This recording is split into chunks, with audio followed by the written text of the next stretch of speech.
Hello everyone, this is my first video on this channel, and I hope you enjoy. So anyway, today I would like to talk about my personal favorite GPU, the GTX 750 Ti. I bought my 750 Ti about 5 years ago on eBay for about $40, and I didn't really have that much knowledge on computers back then. My current PC was a Dell Optiplex SFF model, or small form factor model, and I had an i5 3470 and 16 gigabytes of DDR3, and I was originally using some crappy AMD graphics card that had 1 gigabyte of VRAM and could barely run GTA 5 at 15 FPS in 800 by 600 resolution. And I knew that I needed something that could run games better, but I only had about $50 to spend on any upgrades.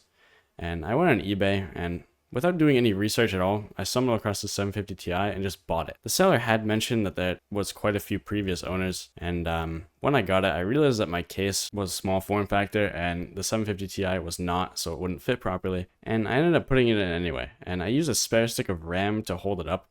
And now I look back on it, it really wasn't a very good way of doing things. I could have just put it on its side or something, but anyway, it somehow worked, and after that, I started a game on it, and I was impressed that I could actually play GTA 5 at 1080p and above 60 FPS, and I had an absolute blast with it, and I was only used to integrated graphics, so even if it wasn't that good of a GPU, even 5 years ago, it was still a massive upgrade for me, and a few months later, I saved up about 80 bucks, and I bought a full-size Optiplex that the card would actually fit properly in, and after about 2 years with the 750 Ti, I finally upgraded my GPU, and then I ended up building my first PC, and one of my friends at the time had recently gotten an Optiplex, and he had a GT 710, which if you didn't know, is absolute garbage.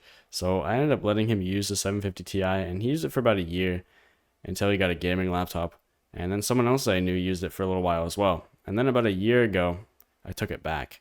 And I've been using an Optiplex as a server PC for me and my friends, and I host game servers on it and such, so I put the 750 Ti into there so that I could connect it to a monitor and stream movies on Discord and stuff. And last month, I got another server computer that doesn't need a 750 Ti anymore, and after all these years, it's still working perfectly. One strange thing about my 750 Ti is that somewhere in its life, it had a 1050 Ti sticker put on it for some reason, and I assume someone might have actually gotten scammed or something, which is kind of funny to think about. Has a few other stickers as well that all have the correct label on them, and the 750 Ti isn't a very good choice nowadays. There are definitely better options, although it will always hold a special place in my heart. And it can only run simple or old games, but it can still run the simple ones just fine. And if anyone is watching, I do hope that you enjoyed my first video, and have a good one.